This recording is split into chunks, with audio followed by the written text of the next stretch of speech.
So this is a case study from India, and this is a typically this project initiative was implemented from 2019, and this was implemented in a community in a village called Pathardi, which is a remote tribal village in Palghar district of Maharashtra. So there we started this initiative, and recently the team from team researchers, they tried to understand the socio-economic impact of this initiative also, and why it is very necessary to understand the socio-economic impact, because I think there are no two opinions about the digital connectivity, but how we are harnessing that digital connectivity for development first. And also, since we are saying ki yes, it is useful for development, then we need to measure it and also present it in that manner, the outcomes for the funders also, because I think for scaling up we will require finances, we will require resources, we will require multiple stakeholders, and I think there has to be some objective framework through which we are able to talk about the socio-economic impact that has been created through community-centered connectivity network. So yeah, so this is a typical community center network, and this was, as I said, this was a multi-stakeholder led initiative in which different partners were involved, and IIT Grammarg, then APC funded it, there were local panchayats were there, BIF was involved, we are direct implementing organization on ground, and there were other stakeholders including the private players also, those who came with the technology, hardware and software type of solutions. So under this project, there were various components that we operationalize, and this was a broad concept, connectivity for development. So then we gradually evolved into few use cases, and one of these use cases is a cadre called eDost. And this eDost is a kind of typically a village level catalyst providing various type of digital services last mile for the rural communities. And these are the tribal communities, and in tribal setting, you know, these are the scattered hamlets, and where the geography is also very, very difficult, undulating slopes, they are far from the taluka place, and therefore the infrastructure is also not that good, and there is entire restrictions on mobility as well as connectivity. So where this cadre that we developed, they initially started providing the financial services and Aadhaar enabled payment system. Once they got the connectivity under our project, they were trained in using an Aadhaar enabled payment system, and then they started providing last mile banking services to the various villagers. During the COVID also, it proved very useful because there were supply chain disruptions, mobility restrictions, and that time people did not have any means of livelihood. So they were totally kind of hand-to-mouth situation. And during that time, the banks were 15 to 20 kilometers. They were not able to reach banks also. Although Government of India had put certain money in their Jan Dhan account, they were not able to access. So through these eDost, they could get that money at their doorstep. So this is one kind of service developed. Second is, apart from these services, now we are also trying to superimpose certain other digital services like e-governance.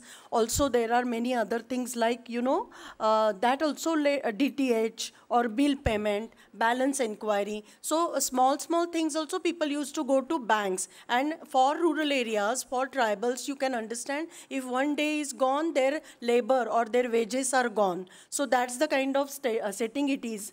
And apart from that, now we are also trying to introduce certain value-added services, and that also led to localized cash recycling. So, now we are also thinking how these eDost who can go to from door to door, how they can also provide some knowledge inputs, knowledge kind of thing, or skilling and knowledge opportunities for these villagers. So these are certain things we are trying.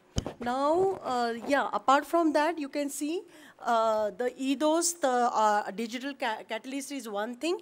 We also develop e-commerce platform So when the connectivity was received under this project, and through e-commerce platform, different tribal artifacts, tribal paintings, Warli paintings, they were put up on a e-commerce platform. So that helped creating visibility, and also the market was on their fingertip. And even for other seekers, it was easy for them to locate such souvenir options. So that was the e-commerce platform for various goods and products and artifacts from tribal areas. We could also develop a knowledge sharing portal, so through which they could document and consolidate and digitalize their traditional wisdom related to agrobiodiversity, local traditions, and various useful practices that are very, very unique in tribal settings, and they are typically custodian of that knowledge. So those were also captured, and finally we are also presenting it as a social enterprise model, which is PPP partnership, so Panchayat, public and people, Panchayat and private partnership model, it has emerged. Now, what are the elements of this social enterprise? So one is, see, the inclusivity, the the connectivity. When we started operationalizing connectivity for development, the focus was on tribal women and tribal girls, especially young girls. So that has also ensured the inclusivity. So what we are trying to understand, how this connectivity can be used for achieving social impact. So one is indigenous communities inclusion, second is inclusion of women, third is also culture sensitivity, because we focused on documenting their traditional knowledge, also what they felt as their culture practices, that was included. And it also helped providing digital services for elderly people, illiterate people who were otherwise unaware of these digital services. So that has helped inclusivity.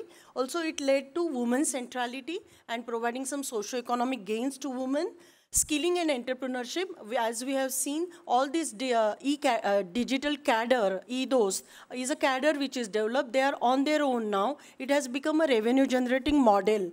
It doesn't require much of the support now, and people are paying for various services that they are rendering. Also, it has led to training, awareness, capacity building, and knowledge exchange among the community. Last mile services, it is a business idea because it's a niche.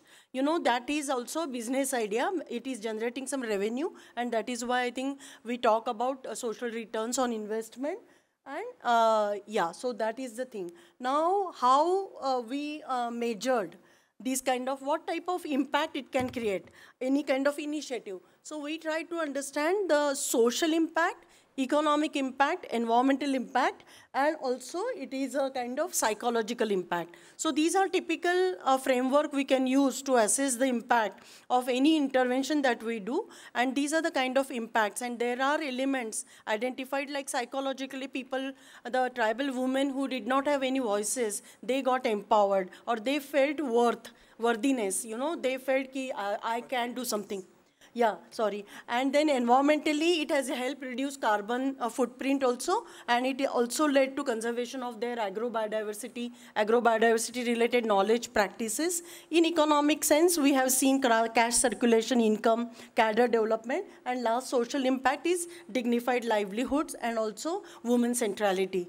So these were the researchers use these type of tools. Now the most challenging is how to capture this impact. There has to be some objective framework which can capture the impact, and therefore the team of researchers have tried to capture various type of impacts using two tools. One is development indexing, that is one tool they have used, and second tool they have used is social returns on investment. So, and these tools are complementary to each other. The development indexing tool helps capturing the qualitative impact, whereas social return on investment helps capturing the quantitative impact in terms of cost and benefit ratio.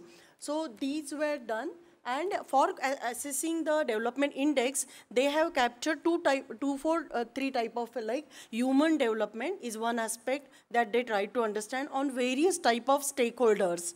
What it means for various type of stakeholders like artisans, for women, for tribal communities, for farming communities.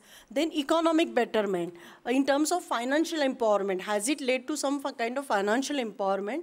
In preservation of culture and heritage is also one type of impact which was captured, because I think we are talking about community center connectivity and localized model. So I think that is very, very important, how it plays a role in something like preservation of culture and heritage. And last is conservation and development of agriculture. So these were the thing. In social returns on investment, as you know, this is a framework which is developed by Social Value International, and there is a methodology defined. One use the proxies for identifying the returns on investment, and we know IRR, internal rate of returns, but those help capturing the economic kind of returns or financial viability. But here it was social, because we have wanted to understand the social impact, and here also three type of measures they have used. One is transactional. So any kind of activity will lead to some transactional services, right? So the same thing was done, provision of internet connectivity, provision of digital services. So these are the transactional thing, which any private entity will also do. So what is different in community center connectivity? So, so we realized that they also were more than transactional, they also were able to provide services which are of the nature of social inclusion, like, you know, provision of connectivity to villagers, development and management of platforms, or goods sold online. And more than that, they were also able to achieve the transformational services. And these transformational services are like, you know, giving training to tribal women or youth, tribal girls, that those are transformational. Also setting EDOS program and women to become EDOS. So normally technology and women is not seen as going together. So these are some certain things which are transformational, unfortunately, but that's the thing that has been able to achieve. And this is my last slide. Yes, sir. So the thing is, yeah, so through all of this, I just want to say that there are positive indications on cost effectiveness when we use the SROI framework.